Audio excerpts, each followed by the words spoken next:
Hello friends, NCERT learning की में आपका बहुत बहुत स्वागत है। इस वीडियो में हम लोग जो है क्लास 10 का चैप्टर नंबर 7 करेंगे, साइंस का कंट्रोल एंड कोऑर्डिनेशन, जो कि बायोलॉजी का चैप्टर है। तो कंट्रोल एंड कोऑर्डिनेशन क्या होता है, इसके बारे में हम लोग इस चैप्टर में देखेंगे। तो जितने भी प्लांट्स है और एनिमल्स हैं, उनका अपनी बॉडी पे किस तरह से कंट्रोल होता है और उनकी बॉडी की जो मूवमेंट होती है उसको कौन कंट्रोल करता है और कैसे कंट्रोल करता है, इसके बारे में हम लोग इस चैप्टर में देखेंगे कि जैसे कोई भी एनिमल है, चाहे वो कैटल है या फिर छोटा या बड़ा एनिमल है या ह्यूमन बीइंग है, तो जो भी मोमेंट वो करता है तो उसका वो मोमेंट जो है कैसे कंट्रोल होता है। जैसे कुछ मोमेंट तो ऐसे हैं जिनको कि मीन्स कि जो कि खुद ब खुद होते रहते हैं, जो कि इनवॉलंटरी होते हैं। लेकिन कुछ मोमेंट ऐसे होते हैं जो कि वॉलंटरी होते हैं, मीन्स कि जब हम चाहते हैं तो वो उन एक्शंस को करते हैं। जैसे कि हमारा दौड़ना और चलना या फिर कोई ज़रूरत के कार्य को करना, ये हमारे सारे कंट्रोल मोमेंट होते हैं। लेकिन वहीं पे अगर हम देखें तो हमारा जो डाइजेशन होता है वो चाहे हमारे हार्ट बीट होती है, हृदय का धड़कना होता है, ये सारे प्रोसेस जो है खुद ब खुद होते रहते हैं। तो बहुत सारे हमारे बॉडी में जो एक्शंस हैं वो इनवॉलंटरी होते हैं और वो खुद ब खुद होते रहते हैं, जबकि कुछ एक्शंस हमारे वॉलंटरी होते हैं। हमारे कुछ एक्शन जो होते हैं वॉलंटरी और इनवॉलंटरी के दायरे से बाहर होते हैं। जैसे कि रिफ्लेक्स एक्शन हो गए। रिफ्लेक्स एक्शन क्या होता है, जब हम किसी चीज़ को एक बार सीख लेते हैं तो दूसरी बार हमें उसके बारे में सोचने की ज़रूरत नहीं होती है। हमारी बॉडी जो है खुद ब खुद उसके लिए रिस्पॉन्स करती है। ठीक है, तो यह है हमारा चैप्टर 7 कंट्रोल एंड कोऑर्डिनेशन। हम लोग इसको जो है जल्द ही एग्जाम होने वाले हैं, तो हम लोग इसको जो है डिटेल में देख लेंगे। और जो है कि अगर आपको मेरा वीडियो पसंद आए तो मेरे चैनल को जरूर से सब्सक्राइब कर लीजिए और शेयर करिए अपने फ्रेंड्स में और लाइक करिए। तो ठीक है, चलिए स्टार्ट करते हैं। यहाँ पे जो है कि थोड़ा सा भूमिका यहाँ पे दी गई है कि क्या क्या चीज़ें होती हैं। तो यहाँ पे हम देख रहे हैं, in the previous chapter we looked at the life processes involved in the maintenance function in the living organism. There we had started with the notion we all have, that we see something motive it is live. Means कि हमने पिछले chapter में जो देखा था life processes के बारे में, तो लाइफ प्रोसेसेस में हमने ये देखा कि अगर कोई भी चीज़ जो है लाइव है कि नॉट लाइव है, इसको हम लोग कैसे जानेंगे, उसके मोमेंट से। और उसमें बहुत सारे लाइफ एक्टिविटीज़ को भी देखा था, तो इससे हम समझ जाते थे कि कौन सी प्लांट और एनिमल लाइव है, कौन से वस्तुएं डेड है। Some of this moment are in fact the result of the growth as in the plant. हमने मूवमेंट को एक जनरल लेवल पे ले लिया था, एक कैरेक्टर के रूप में लिविंग के। लेकिन यहाँ पे हम मतलब कि यहाँ पे हम कंट्रोल एंड कोऑर्डिनेशन पढ़ रहे हैं, तो यहाँ पे हम कुछ और चीज़ें देखेंगे। लेकिन यहाँ पे जो ये बात कर रहा है कि मूवमेंट प्लांट का, तो प्लांट का जो मूवमेंट उनकी बॉडी में जो ग्रोथ होता है उसकी वजह से होता है। ए सीड जर्मिनेट, एक सीड जो होता है क्या करता है, जर्मिनेट करता है। एक सीड जो है क्या करता है, a seed germinate and grows, and we can see that the seedling move over the course of the few days. It puts soil aside and come out, but if its growth were to be stopped, these movements should not happen. Some movement as in the many animals, जैसा कि हम देखते हैं, some plants are not connected with the growth, जैसे कि कुछ plants और animal के जो मोमेंट होते हैं जो कि उनके ग्रोथ से कनेक्टेड नहीं होते हैं। जैसे कि कोई कैट है, वो दौड़ रही है, बच्चे खेल रहे हैं, या बुफेलो जो है अपने भोजन को च्यू करती है, चबाती है उसको देर तक। These are the moment caused by the not caused by the growth. Means कि ये जो मोमेंट होते हैं ये ग्रोथ की वजह से नहीं होते हैं, ये उनकी कुछ रिक्वायरमेंट होती है, उनकी कुछ ज़रूरत होती है। या तो उन्हें कुछ भोजन चाहिए या कुछ चाहिए होता है, या फिर इंजॉयमेंट चाहिए होता है, उसके लिए ये मोमेंट होते हैं। तो ये मोमेंट जो है ग्रोथ के मोमेंट नहीं है। Why do we associated such visual moment with the life? A possible answer is that we think of the moment as a response to a change in the environment of the organism। तो ये सारे जो moment होते हैं इसके और क्या reasons हो सकते हैं? तो कोई भी जो ऑर्गेनिज्म है तो उसके एनवायरनमेंट में अगर कोई चेंज आता है तो उसके रिस्पांस में भी ये मोमेंट हो सकते हैं। ठीक है, जैसे कि कोई ऑर्गेनिज्म है और उसके एनवायरनमेंट में किस तरह के कुछ चेंजेस आते हैं तो उसकी बॉडी में हम मोमेंट देखते हैं। और इसका पॉसिबल आंसर क्या हो सकता है? जैसे कि अगर कोई कैट रन कर रही है तो उसका रन करने का रीजन क्या है? वो इसलिए रन कर रही है कि उसने उसने माउस को देखा है और वो माउस को खाती है, इसलिए वह जो है माउस को देख के दौड़ती है। तो इस तरह से मूवमेंट के अलग अलग रीजन हो सकते हैं। तो मूवमेंट के अलग अलग रीजन इसलिए होते हैं क्योंकि हर एक ऑर्गेनिज्म के कुछ जरूरतें होती हैं और उसके लिए भी वह जो है दौड़ते हैं। ठीक है, not only that, we also think of the moment as an attempt of living organism to use change in their environment to their advantage। Means कि environment में जो भी changes हो रहे हैं उसको हम किस तरह से उसका फायदा उठा सकते हैं, किस तरह से उसका लाभ ले सकते हैं, इसके लिए भी बहुत सारे मोमेंट होते हैं। प्लांट जो है ग्रो करते हैं सनशाइन में। Childrens try to get pleasure and fun, means कि बच्चे जो है खेलते हैं और उससे उनको मजा आता है। बुफेलो जो है च्यू करती है, किस लिए? कि वो जब उसका फूड को च्यू करेगी तो अच्छे से डाइजेस्ट होगा। तो इस तरह से हम देख रहे हैं कि यहाँ पे हम क्या देख रहे हैं कि जो मूवमेंट है वो सिर्फ ग्रोथ ही उसका रीजन नहीं है, उसका रीजन जरूरत भी है और इंजॉयमेंट भी है। तो यहाँ पे हम देख रहे हैं कि मोमेंट हो रहे हैं। तो ये मोमेंट जो होते हैं ये कैसे होते हैं? जैसे कि हमारी बॉडी में जो मूवमेंट होते हैं वो कैसे होते हैं और ये कैसे नियंत्रित होते हैं।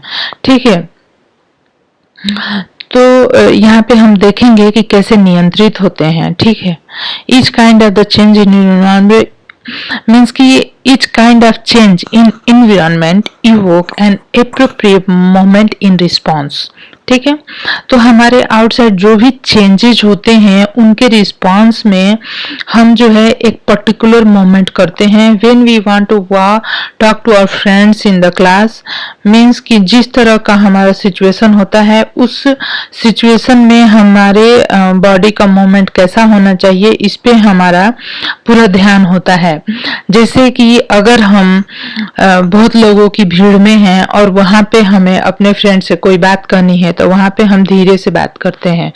तो जब हम स्लो बात करते हैं तो ये हमारा ये जो एक्टिविटी है वो किसके रिस्पांस में जो है कि इस तरह से इवोक होता है। तो हमें पता होता है, हमारे माइंड को पता होता है कि किस सिचुएशन में हमें किस तरह से मीन्स की रिस्पांस करना है। देयरफॉर सच कंट्रोल्ड मोमेंट जो होते हैं must be connected to the recognition of various event in the environment. तो इसलिए क्या होता है ना कि ये जो such control moment must be connected to the recognition of various event in the environment। तो हमारे environment में जितने भी इवेंट होते हैं, मीन्स कि हमारे इन्वायरमेंट में जितने भी इवेंट होते हैं उससे हम प्रॉपरली कनेक्टेड होते हैं। Followed by only the correct moment in response, means कि अगर हमारा हाथ या पैर किसी कांटे पे लग जाता है तो हम अपने हैंड को तुरंत हटा लेते हैं, या फिर हमारा हाथ या पैर जो है कि किसी गर्म वस्तु को छूता है तो हम वहां से अपने हाथ या पैर को तुरंत हटा लेते हैं। तो ये भी जो है कि क्या है, एक एनवायरनमेंट से आने वाले एक सिचुएशन का हमारा रिस्पांस है। ये रिस्पांस जो होता है, living organism must use system providing control and coordination. In keeping with the general principle of body organization in the multicellular organism, specialized tissue are used to provide this control and coordination activities. तो यहाँ पे हमारी body जो है control and coordination किस तरह से control and coordination करते हैं किसी भी जो मल्टी सेलुलर ऑर्गेनिज्म है, चाहे वो प्लांट है या एनिमल है, तो उसमें जो है किस तरह से सारे मोमेंट को कंट्रोल किया जाता है। तो यहाँ पे हम सबसे पहले बात करेंगे एनिमल्स की। एनिमल्स जो होते हैं मल्टी सेलुलर ऑर्गेनिज्म होते हैं और इनमें जो है इनकी बॉडी में सारे के सारे मोमेंट जो है कंट्रोल्ड और कोऑर्डिनेटेड होते हैं, और इसके लिए इनके अंदर एक सिस्टम पाया जाता है जिसको हम कहते हैं नर्वस सिस्टम। तो एनिमल्स में जो है नर्वस सिस्टम इनके सारे एक्टिविटीज को कंट्रोल और कोऑर्डिनेट करता है। नर्वस सिस्टम के बारे में हमने क्लास 9 में थोड़ा सा पढ़ा हुआ है, लेकिन क्लास 10 में इससे हम लोग थोड़ा इलेबोरेट करके पढ़ेंगे, इसके बारे में थोड़ा ज्यादा जानेंगे। तो यहाँ पे हम देख सकते हैं कि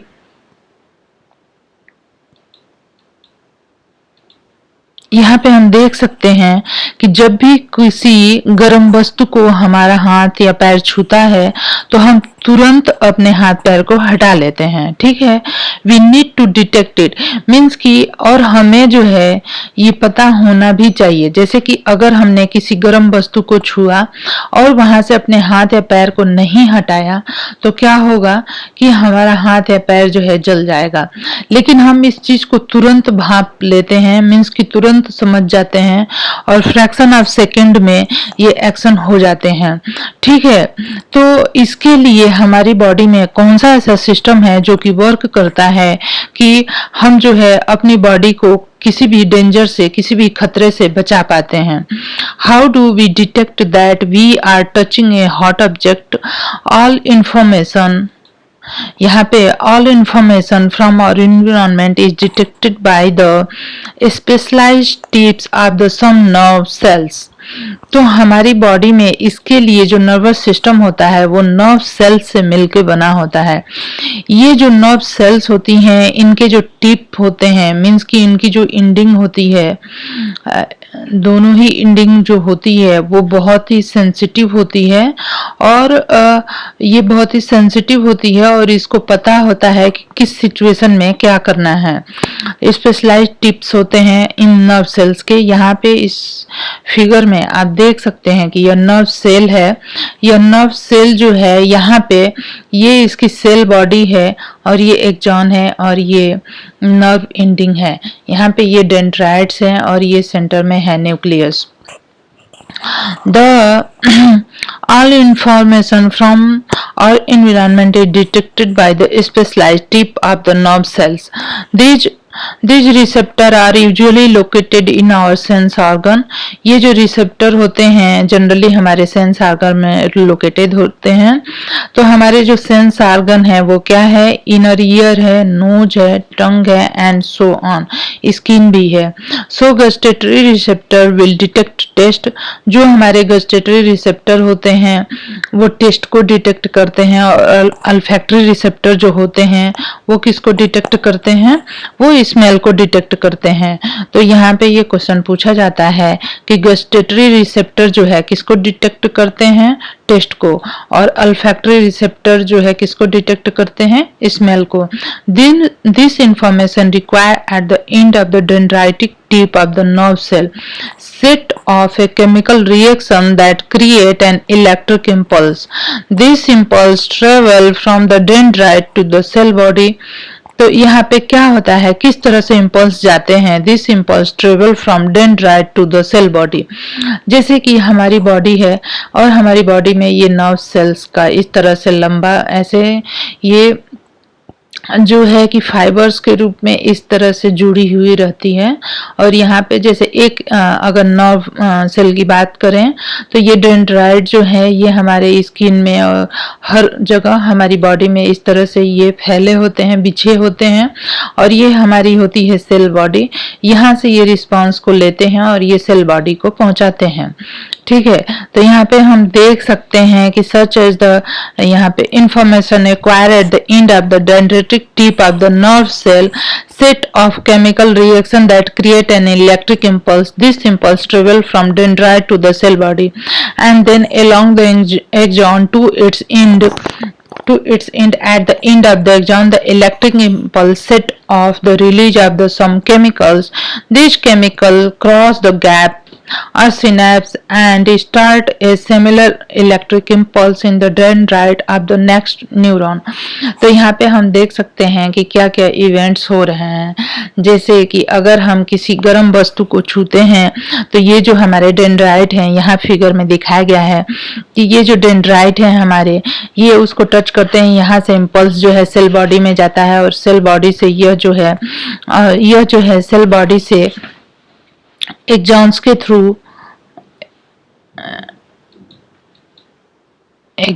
थ्रू यह जो है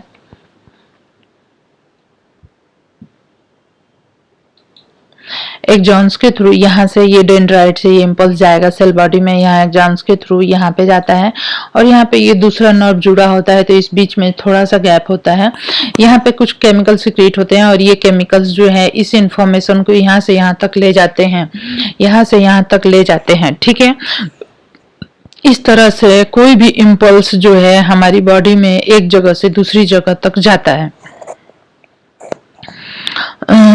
At the end of the axon, the electric impulse set off the release of some chemical. This chemical cross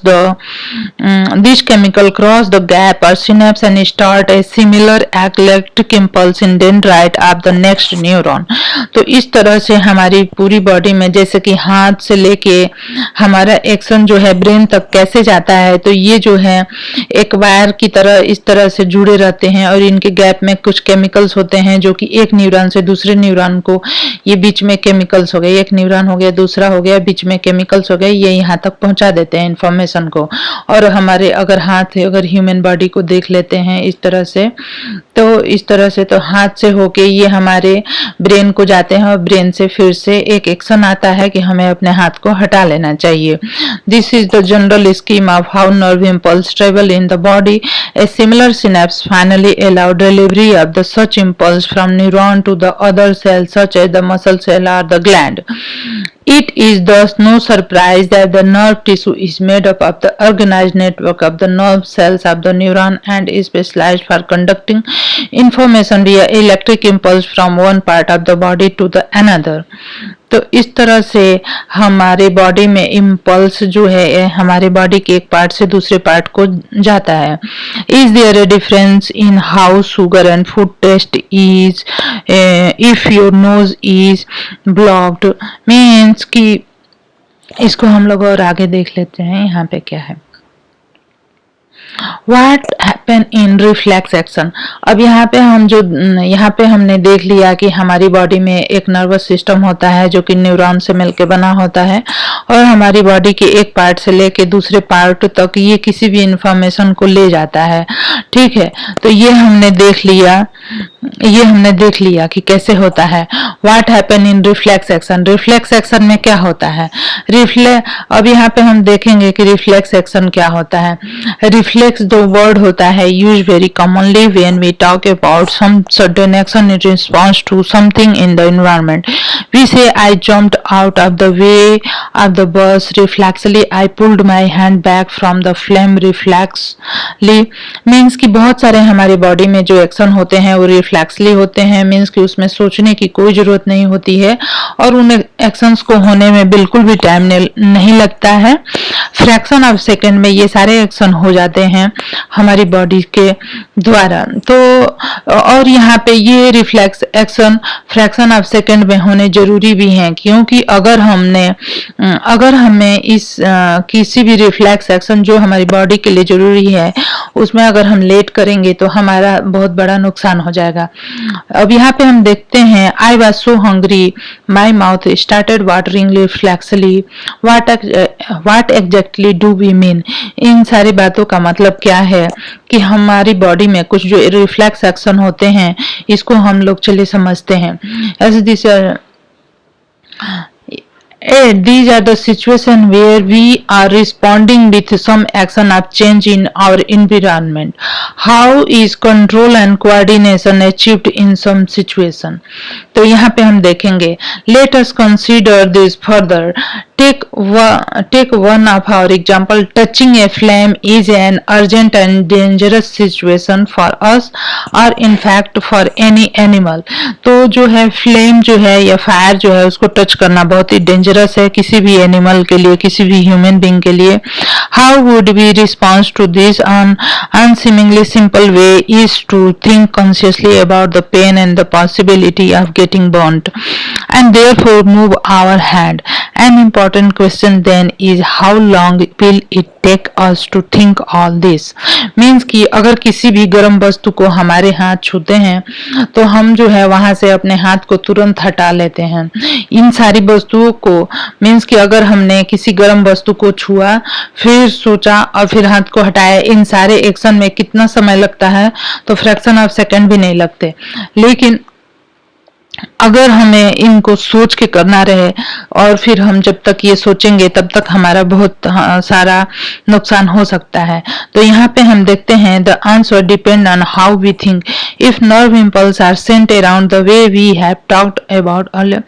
यहाँ पे thinking is a complex activity. यहाँ पे हम ये देख रहे हैं कि थिंकिंग जो है एक कॉम्प्लेक्स एक्टिविटी है. So it is bound to involve a complicated interaction of many nerve impulse from many neurons. If this is the case, अगर ऐसा सिचुएशन हो, it is no surprise that thinking tissue in our body consists of the dense network of intricately arranged neuron. It sits in the forward end of the skull and receives signal from all over the body which it think about before responding to them. Obviously, in order to receive this signal, and this thinking part of the brain in the skull must be connected to the nerve. This thinking part of brain in the skull must be connected to the nerve coming from the various part of the body. तो ठीक ऐसे ही क्या होता है? Similarly, if this part of the brain is to instruct muscle to move, nerve must carry this signal back to different part of the body. If all of this is to be done when we touch a hot object, it may take enough time for us to get burned. How does design of the body solve this problem? Means कि बहुत सारे हमारे body के action जो होते हैं वो सोचने के बाद होते हैं. बहुत सारी सिचुएशन ऐसी होती है जिसमें कि हमारी बॉडी सोचने के बाद रिस्पॉन्स करती है. लेकिन बहुत सारी सिचुएशन ऐसी होती है जहाँ पे अगर हमारी बॉडी सोचने में ज्यादा समय लगाती है तो हमारा तब तक हाथ जल जाएगा. How does the design of body? तो किस तरह से हमारी बॉडी जो है इस प्रॉब्लम को सॉल्व करती है? Rather than having to think about the sensation of the heat,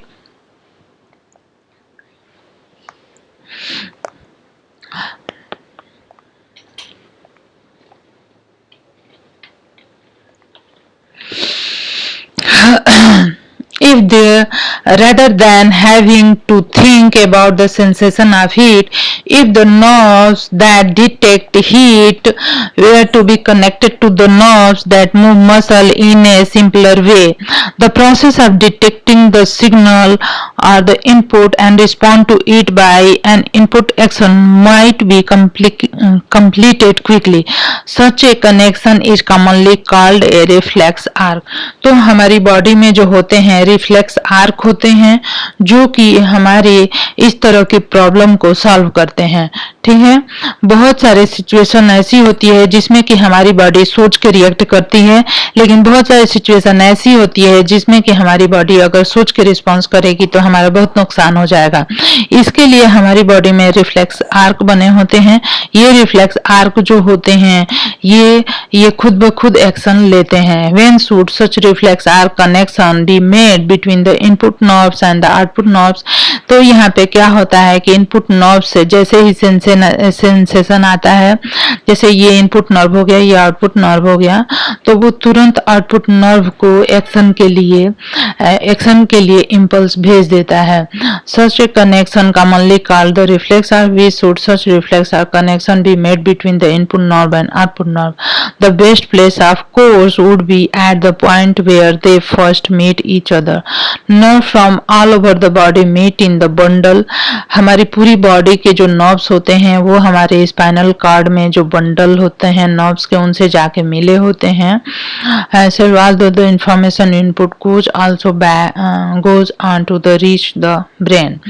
Of course, the reflex arc have involved in animal because the thinking process of brain is not fast enough. क्योंकि brain का जो thinking process होता है बहुत ज़्यादा fast नहीं होता है. In fact, many animals have very little or none of the complex neuron network needed for the thinking. So it is quite likely that reflex arc have evolved as efficient way of functioning in the absence of true thought process.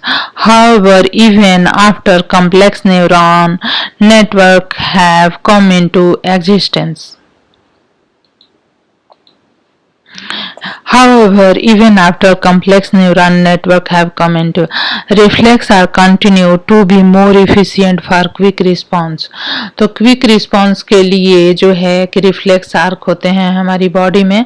यहाँ पे हम देख सकते हैं इस figure के माध्यम से कि जैसे ही ये गर्म पानी है, जैसे ही इसके बर्तन को हमारा हाथ टच करता है तो यहाँ से सेंसेशन जाता है सेंसरी न्यूरॉन के द्वारा और यहाँ पे ये रिफ्लेक्स आर्क बन जाता है. मीन्स कि ये जो रिफ्लेक्स एक्शन होते हैं वो हमारे स्पाइनल कॉर्ड से ही, जो सेंट्रल नर्वस सिस्टम का ही हिस्सा है, उससे कंट्रोल हो जाते हैं.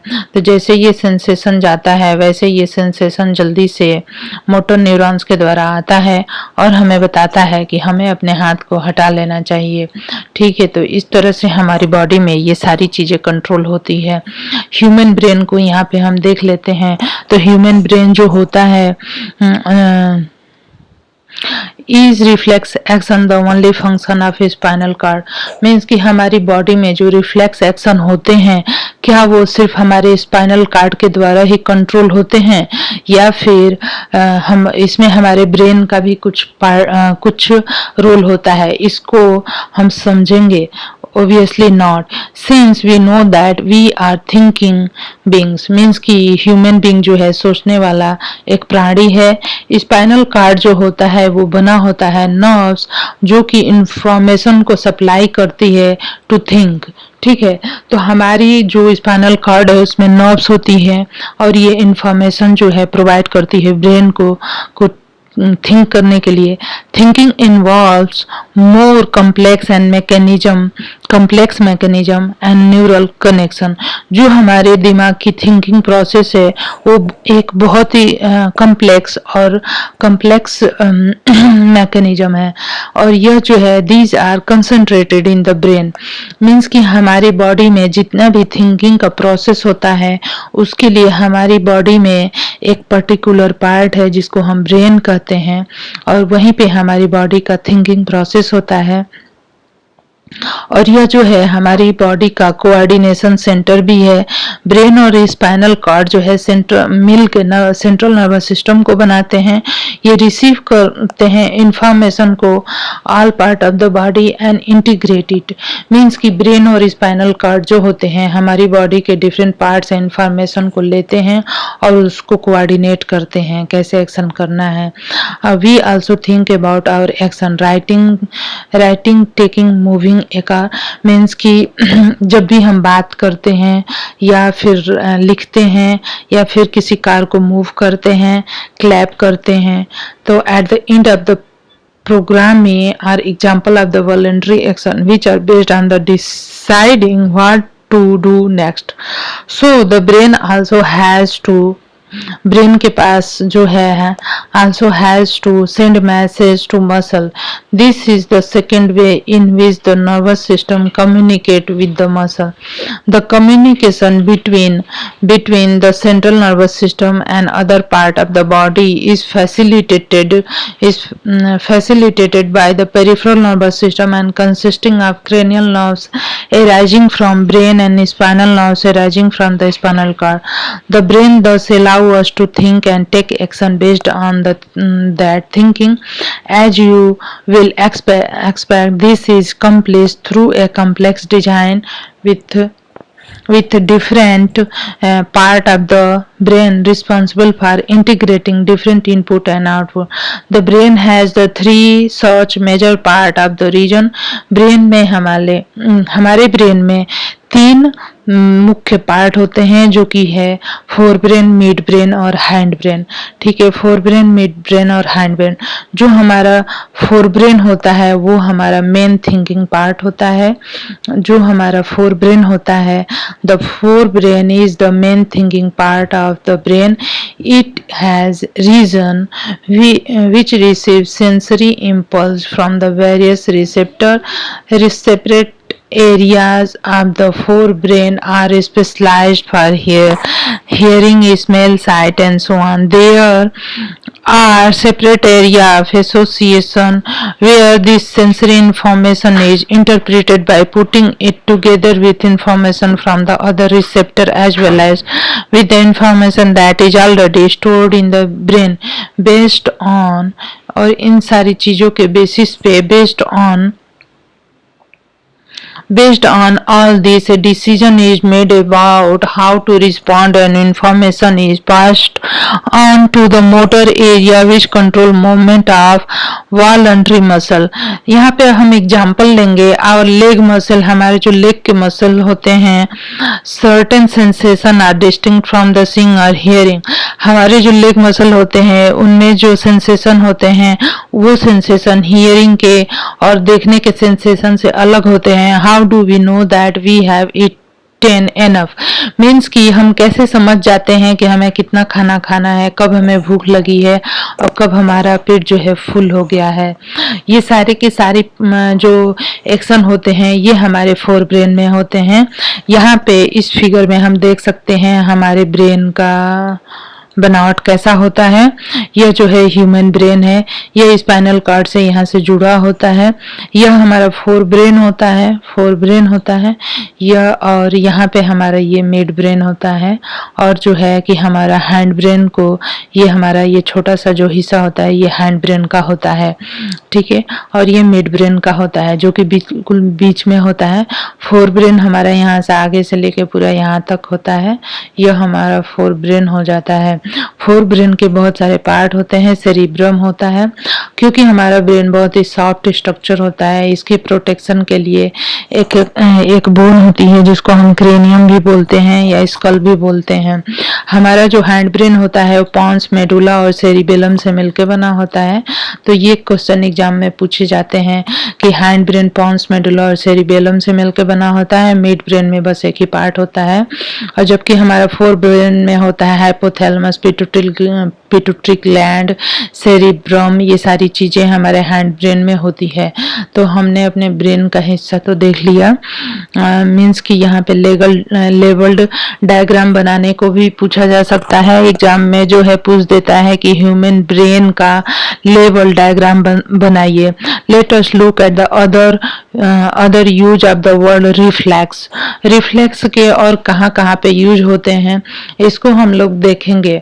जैसे कि हम कुछ टेस्टी खाना देखते हैं तो हमारे माउथ में वाटरिंग होती है, हमारा हार्ट जो बीट करता है उसके लिए हम सोचते नहीं हैं, हमारे स्टमक में जो भोजन पचाया जाता है उसके बारे में भी हम सोचते नहीं हैं। तो ये सारे के सारे एक्शन जो है रिफ्लेक्स एक्शन के ही उदाहरण हैं। Such as moving a chair, इसी तरह से हमारी जो प्यूपिल होती है, जब हमारी आंखों पे तेज लाइट पड़ता है तो हमारे प्यूपिल के साइज में जो चेंज होते हैं इसके बारे में भी हम कुछ सोचते नहीं हैं। तो हमारी बॉडी में बहुत सारे ऐसे एक्शन हैं जिसके बारे में हमें सोचने की जरूरत नहीं होती, वो रिफ्लेक्स एक्शन के रूप में हो जाते हैं। तो और ये जो सारे एक्शन होते हैं ये इनवॉलेंट्री एक्शन होते हैं, और इसमें और क्या क्या है, ब्लड प्रेशर है, सलाइवेशन है, vomiting are control by the medulla in the hand brain, thinking about activity like the walking in a straight line, riding a bicycle, picking up a pencil. These are the possible due to the part of the hindbrain called the cerebellum. It is responsible for precision of the voluntary action and maintaining the posture and balance of the body. Imagine what would happen if each of these events failed to take place if we are not thinking about it. Means कि बहुत सारे action ऐसे होते हैं जिनके बारे में हम सोचते नहीं हैं। How are these tissue protected? In tissue को कैसे प्रोटेक्ट किया जाता है? तो इन टिश्यूज को प्रोटेक्ट करने के लिए हार्ड बोन का स्ट्रक्चर होता है जो कि इनको प्रोटेक्ट करता है। How does the nerve tissue cause action? Nerve tissue में एक्शन कैसे लिया जाता है इसके बारे में डिटेल में हम लोग नेक्स्ट क्लास में पढ़ेंगे, लेकिन यहाँ पे हम देखते हैं we have been talking about nerve tissue and how it collect information, send it around the body on process information, make decision based on the information and convey decision to the muscle for the action.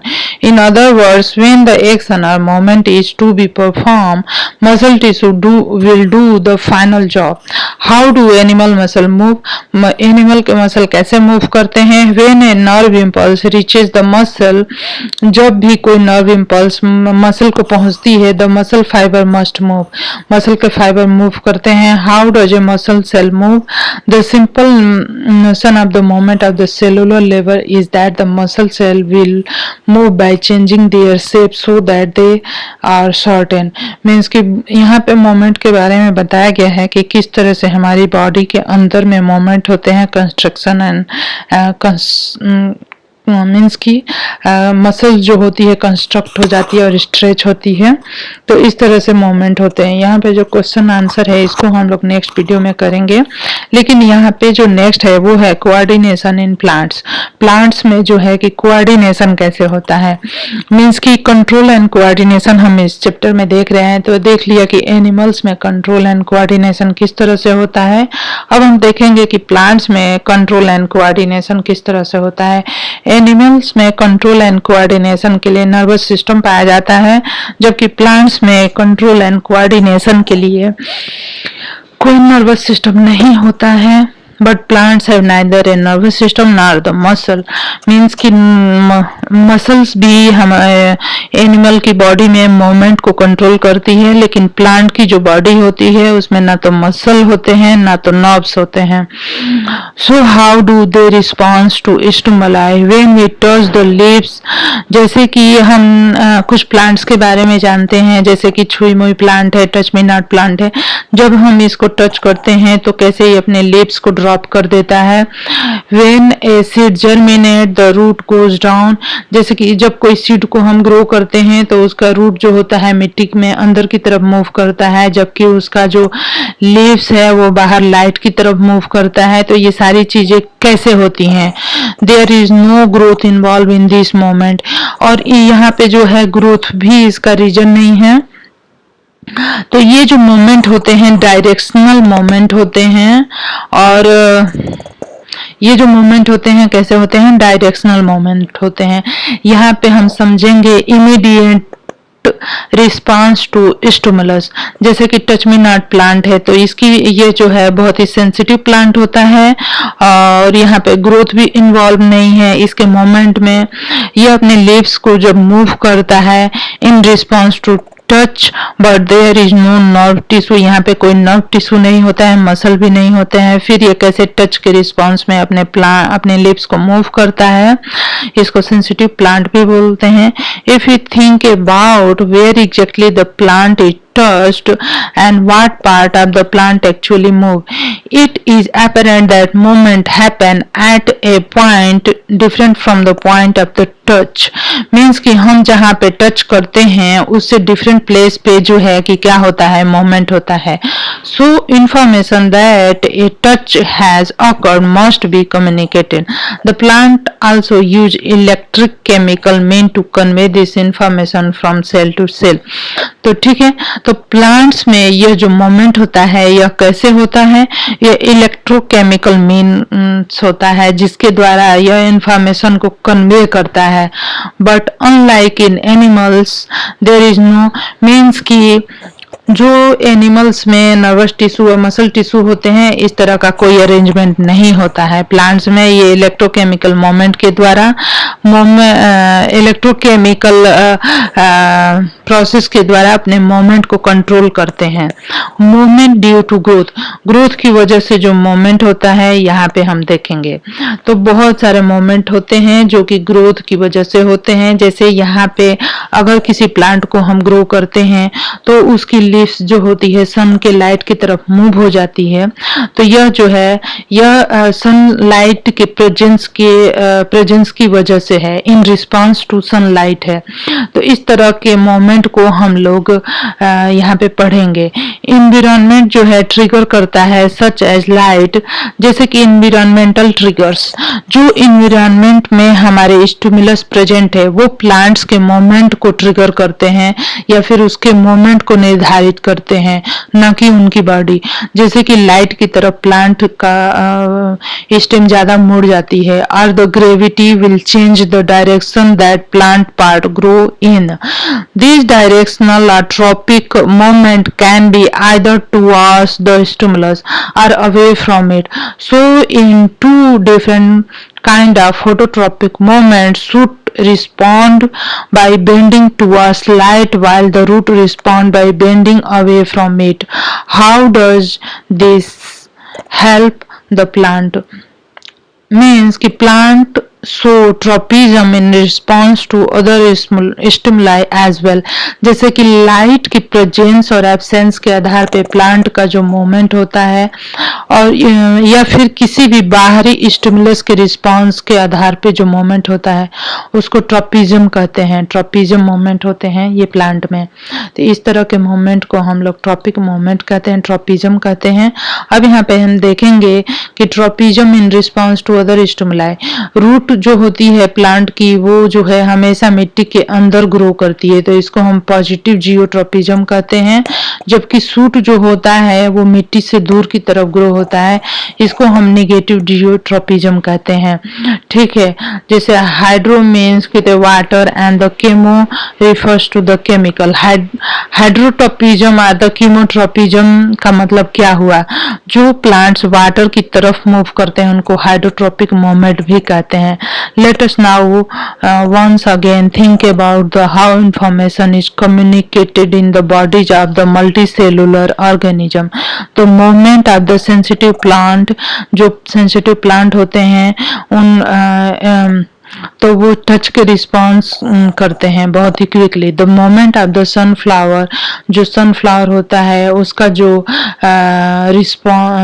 The moment of sunflower in response to day और night, जो moment होते हैं sunflower के किसके response में, day और night के. On the other hand is quite slow. Growth related movement of the plant will even slower. Even in the animal bodies, there are carefully controlled direction to growth. Our arms and fingers grow in the certain direction. हमारी जो animal body होती है उसमें भी बहुत सारे control moment होते हैं. If fast response to the stimuli are to be made, information transfer must happen very quickly. For this the medium of the transmission must be able to move rapidly. इसके लिए हमारा जो response होता है और response का जो medium होता है वो फास्ट होना चाहिए. तो यहाँ पे नेक्स्ट हम देखेंगे क्या है, electric impulse are the excellent mean for this. Means कि बहुत सारे रिस्पॉन्स जो होते हैं जो इलेक्ट्रिकल इम्पल्स के रूप में होते हैं वो बहुत ही फास्ट होते हैं, but there are limitation to the use of electrical impulse. Electrical impulse के मोमेंट के लिए बहुत सारे लिमिटेशन भी हैं। Firstly they will reach only those cell that are connected by the nerve tissue, not each and every cell in the animal body। जो दूसरी बात है once an electric impulse is generated in a cell and transmitted, the cell will take some time to reset its mechanism before it can generate and transmit a new impulse। दूसरे शब्दों में हम कहें तो cell cannot continually create and transmit electric impulse। कोई भी जो cell है वो कंटिन्यूअसली इलेक्ट्रिक इम्पल्स को ना क्रिएट कर सकती है और ना ही ट्रांसमिट कर सकती है। It is thus no wonder that most multicellular organisms use another means of communication between cells, namely chemical communication। If instead of generating an electric impulse, जैसे हम कोई इलेक्ट्रिक इम्पल्स जनरेट करते हैं, stimulated cells release a chemical compound. जो cell stimulate होती है वो एक केमिकल कंपाउंड को रिलीज करती है। जैसे कोई सेल स्टिमुलेट होती है तो वह जो है कि एक केमिकल कंपाउंड को stimulate cell release a chemical compound. This compound would diffuse all around the original cell if other cell around have the mean to detect this compound using special molecule on their surface, then they would be able to recognize information and even transmit it। This will be slower, of course, but it can potentially reach all cells of the body regardless of the nerves connection, and it can be done steadily and persistently। These compounds are hormones used by multicellular organisms for control and coordination, so a great deal of diversity। As we would expect, different plants hormones help to coordinate growth, development and response to the environment। They are synthesized at the place away from where they act and simply diffuse to the area of the action। Let us take an example that we have worked with earlier। When growing plants detect light, hormone cell oxygen synthesized at the shoot tip help the cell to grow longer। When light is coming from one side of the plant, oxygen diffuses towards the shady side of the shoot। This concentration of the oxygen stimulates the cell to grow longer on the side of the shoot which away from the light, thus the plant appears to bend towards the light। Another example of the plant hormone are gibberellin, which like oxygen help in the growth of the stem। Cytokinin promotes cell division and it is natural, and then they are present in the greater concentration in area of the rapid cell division, such as in fruit and seed। These are example of plant hormone that help in promoting growth, but plant also need signal to stop growing। Abscisic acid is one example of hormone which inhibit growth। It effectively includes wilting of the leaf। तो हमने ये देखा कि plants में बहुत सारे hormone निकलते हैं, जैसे कि ऑक्सिन हो गया, जिब्रेलिन हो गया, साइटोकाइनिन हो गया। तो ऑक्सिन, जिब्रेलिन ये सारे के सारे प्लांट ग्रोथ को स्टिमुलेट करते हैं। साइटोकाइनिन जो है सेल डिवीजन को प्रमोट करता है। तो यहाँ पे क्वेश्चन पूछ देगा कि साइटोकाइनिन क्या करता है, सेल डिवीजन को प्रमोट करता है। ये ऑक्सिन और जिब्रेलिन जो है ग्रोथ को प्रमोट करते हैं। ठीक है। दीज आर द एग्जाम्पल, ये जो है सारे के सारे किसके एग्जाम्पल हैं? प्लांट हार्मोन के। But plant also need signal to stop growing. Abscisic acid जो होता है, यह जो है एग्जाम्पल है उस हार्मोन का जो कि इनहिबिट करता है ग्रोथ को। तो ग्रोथ को प्रमोट कौन कौन करते हैं? ऑक्जिन, जिब्रेलिन और साइटोकाइनिन। जबकि एब्सिसिक एसिड ग्रोथ को जो है क्या करता है? इनहिबिट करता है। It effect include wilting of the leaves, यह जो है लीव्स की विल्टिंग को भी अफेक्ट करता है। हार्मोन इन एनिमल्स, तो एनिमल्स में भी बहुत सारे हार्मोन्स होते हैं जो कि इंफॉर्मेशन के ट्रांसमिशन में हेल्प करते हैं।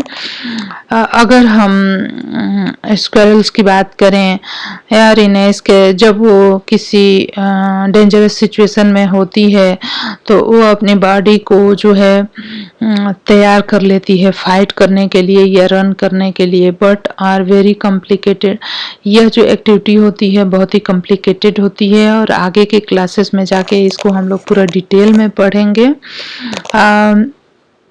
दोनों ही फाइटिंग या फ्लाइटिंग मीन्स कि या तो वो अपने एनिमी से लड़े या फिर वहां से भाग जाए, इन दोनों ही सिचुएशन, ये दोनों अल्टरनेट सिचुएशन होती है।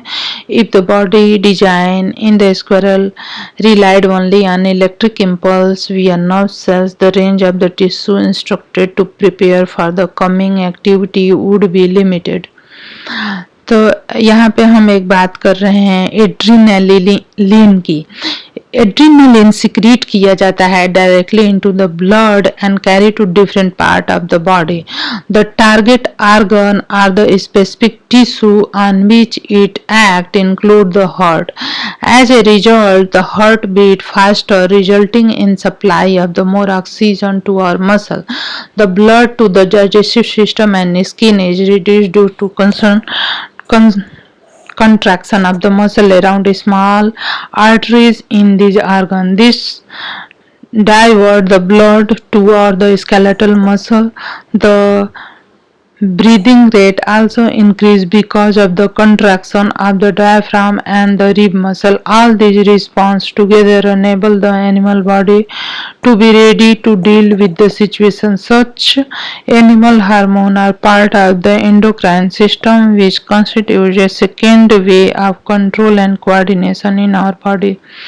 हमें ये बात याद रखनी चाहिए कि प्लांट के अंदर जो हार्मोन होते हैं वो कंट्रोल करते हैं डायरेक्शनल ग्रोथ को, व्हाट फंक्शन डू एन, लेकिन जो एनिमल के जो हार्मोन होते हैं on the face of it we can not imagine their role in directional growth.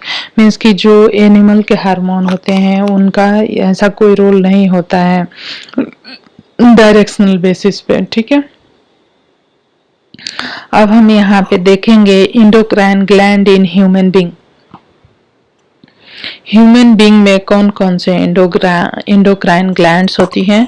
हाँ तो फ्रेंड्स, अगर आपको मेरा वीडियो पसंद आए तो मेरे चैनल को जरूर से सब्सक्राइब कर लीजिए, फटाफट सब्सक्राइब कर लीजिए और उसके बाद आगे पढ़ते हैं। और लाइक करिए और शेयर करिए मेरे वीडियोस को, फटाफट सब्सक्राइब कर लीजिए। तो यहाँ पे जो है हम इंडोक्राइन ग्लैंड्स के बारे में पढ़ेंगे। ये जो होती है इंडोक्राइन ग्लैंड्स होती है एड्रिनल ग्लैंड, ये जो है हमारा किडनी है, किडनी के ऊपर जो होते हैं, यहाँ पे ये गलत दिखाया है, ये किडनी के ऊपर एड्रिनल ग्लैंड होती है। यहाँ पे पैंक्रियाज को दिखाया गया है, यह जो है मेल बॉडी का है और ये फीमेल बॉडी का है। यहाँ पे ओवरी भी जो है इंडोक्राइन ग्लैंड होती है क्योंकि ये बहुत सारे हार्मोन को रिलीज करती है, एड्रिनल ग्लैंड होती है। तो ह्यूमन बीइंग की बात करें तो मेल और फीमेल में कौन कौन से ग्लैंड्स होते हैं, तो थायराइड ग्लैंड दोनों में होती है, पिट्यूटरी भी दोनों में होती है, पिनियल ग्लैंड भी दोनों में होती है, हाइपोथैलेमस, पैराथायराइड ग्लैंड और थाइमस, ये सारे जितने ये ग्लैंड्स है ये दोनों मेल और फीमेल दोनों में सेम होते हैं। एड्रिनल भी सेम होती हैं।